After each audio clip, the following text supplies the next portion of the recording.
Hey, what's up everybody? Welcome to my YouTube channel. My name is Victor and I help people navigate their ascension process. Today I'm going to talk about the black moon, the new moon here at the end of September, and the energy characteristics you may be experiencing at this time. As with my previous energy updates, there is so much going on that I even found it challenging to confine it to 5 different themes. So I'm going to break up this report into 5 different themes essentially. The first one, you might experience a sensation, a perceptive adjustment where almost as if someone has clicked the dim switch in your reality, where everything, everywhere you look, is taking on, there's more shadows being cast. It's taken on a darker tint, an eeriness, a creepiness.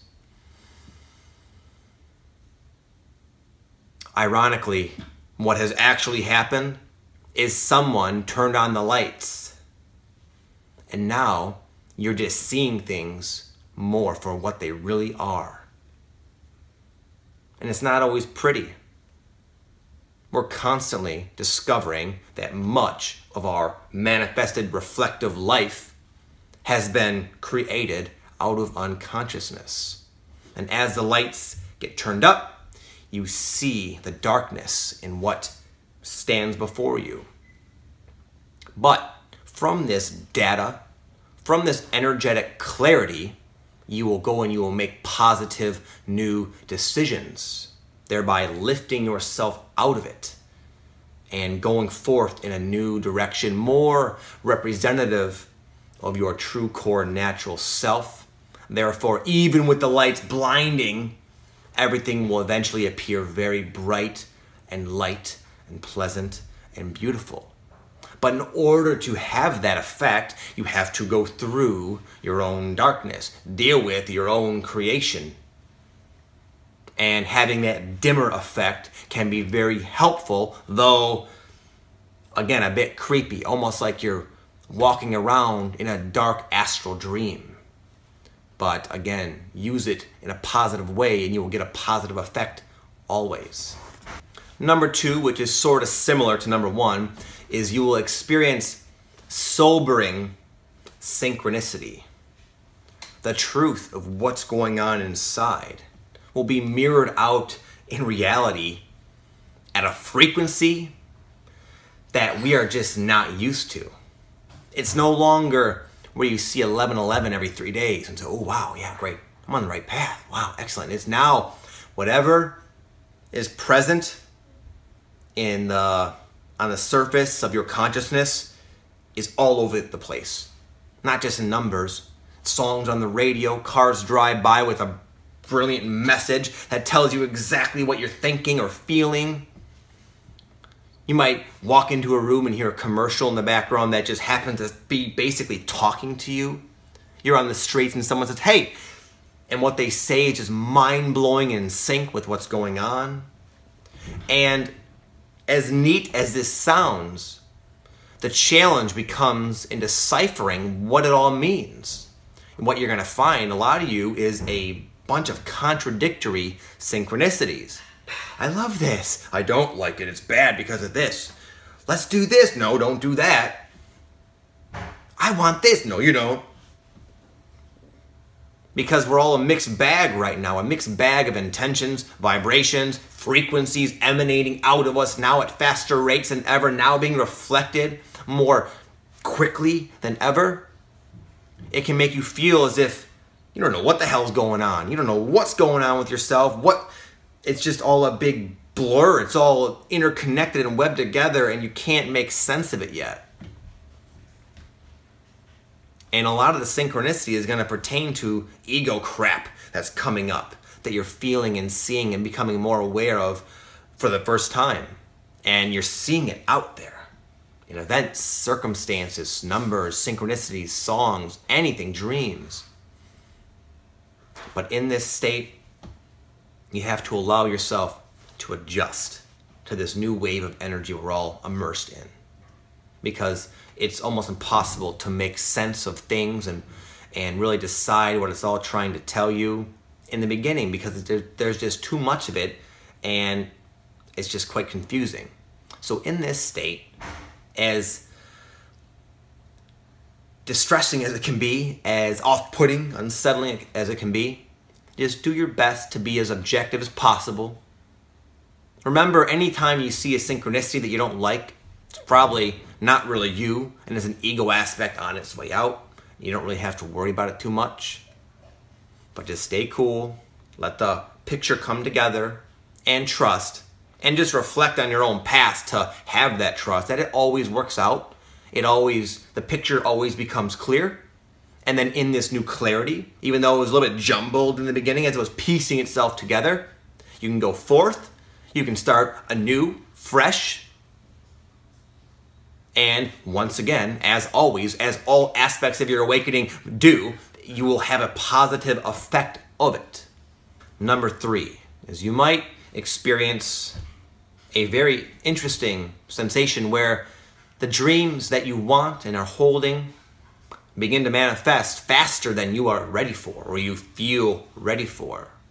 What tends to happen when you want something is anything out of alignment with that projection starts to break apart and fall away and die and decay and crumble. And a lot of times that crumbling effect can start to occur before your mind thinks it's ready to go forth and to go forward to that. You're not ready yet. You're just not ready. And yet you feel like you can't be here any longer. It's not safe. It can be experienced as like, holy shit, my world is just freaking crumbling before my eyes, and you're kind of stuck. Then you wonder, should I have ever wanted that? Is it my desires that is creating this? Is it my impatience? What do? I don't know what to do. This is just too scary. Once again, allow the adjustment to settle in. It's okay to feel this way. It's okay to feel out of control, emotionally, mentally, spiritually. Because a lot of times when this happens, you feel cut off. Your normal sources of guidance just disappear and cast you away in this crumbling reality. And because there's so much ego stuff just flaring up in these confusing synchronicities, it's just like, whoa, what the hell is happening? Well, I'll tell you what's happening. You know what's happening. There's a dimensional shift going on, and you're part of it. This is just an effect of it. But as it's always been, there's a wave, and then a crashing down, and then a settling of the waters. And once it settles, you say, ah, yes. Huh. It all makes sense. It never did make it. In the middle of the climaxing, it didn't make any sense. It never does. How can you think clearly while being tumbled around in some massive wave? You can't. But eventually the wave crashes. You float up to the surface. You look around. The storm is blown over. It's nice and sunny out. And then you can say, oh yeah, okay. This new moon, whether it be today may be more of like the peak of what I'm talking about primarily in this video, or for many of us, if you've been going through this prior to this new moon, it might be the settling down, the rebalancing, the illumination that will come from all of this I'm talking about right now. Number 4, you might experience your ego desperately struggling to survive, like an animal backed into a corner. Can no longer thrive in this environment. This energetic climate is no longer suitable for this insecure, and defensive, and selfish ego. And what does a cornered animal do? It panics. So you might feel a little panic energy. Maybe not. But you'll start to see your ego more clearly for what it is. And in that clarity, it's going to fight for survival. But it can't live. It can't survive anymore. Rather, your consciousness is getting so big that you won't allow it to survive. You won't allow it to take over your action any longer. But sometimes there's a initial experience where you've yet to feel in control of it. Rather, you're still in the shock of seeing it for what it is. And it can be disturbing and to see the true nature of what has been dominating your decision-making process for most of your life. And it can cause you to feel guilty and to beat yourself up. And then you feel like you don't deserve your dreams. But that is not true. And there's no reason to feel guilty, because you always do your best, and so does everybody. And you can only operate and manifest from the state of consciousness you are currently at. But yours is changing so quickly. So in contrast, your prior decisions, actions, motives might seem pretty dark, and they are. But that's okay, because you're waking up out of it.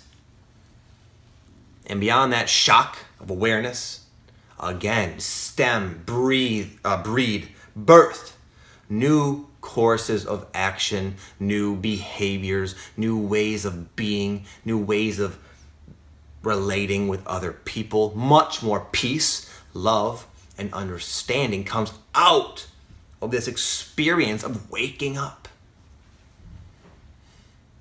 But in order to do that, in order to have sufficient motivation to change truly the way this world needs people to change, you must see clearly that the separated state of consciousness produces only monstrous consequences. And when you initially become aware of that nature that you've always judged and now are realizing has been within your heart this whole time, it can be quite unsettling. But again, man, we're in a peak right now. And from this comes clarity and lightness and ease and new behaviors that are more representative of the new person you are blossoming into. Number 5, I'm just going to simply bluntly tell you why you have absolutely nothing to fear, whether now or any other challenging time you go through. There's something that is a guarantee, something you can look back in your own journey and always see this evidence, this pattern. And that's what makes you different. Most people, this whole planet, if you haven't noticed, is experiencing a shitload of contrast. But is only a few who are actually making use of it.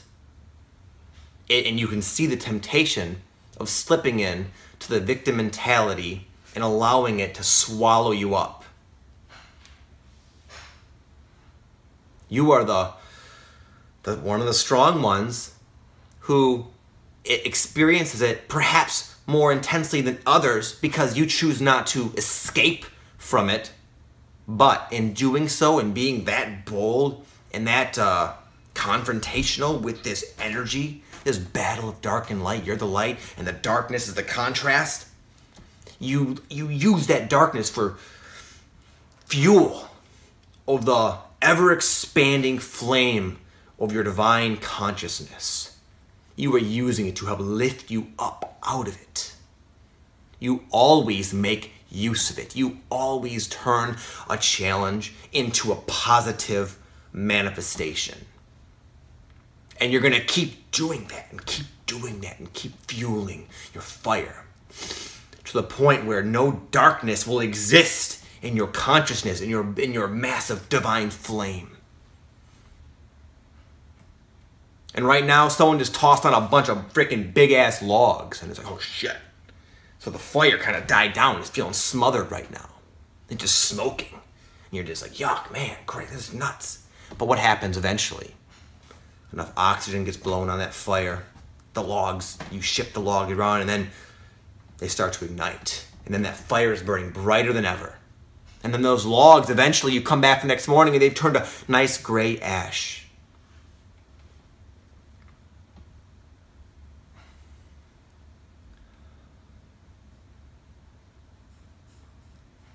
That is what a light worker does and is.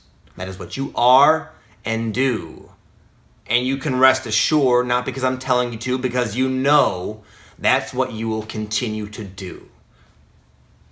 Until such time, such intense transmutation is no longer necessary, and you'll have successfully shifted yourself to the reward and the payoff of this intensive, laborious work that you so benevolently chose to come and participate in.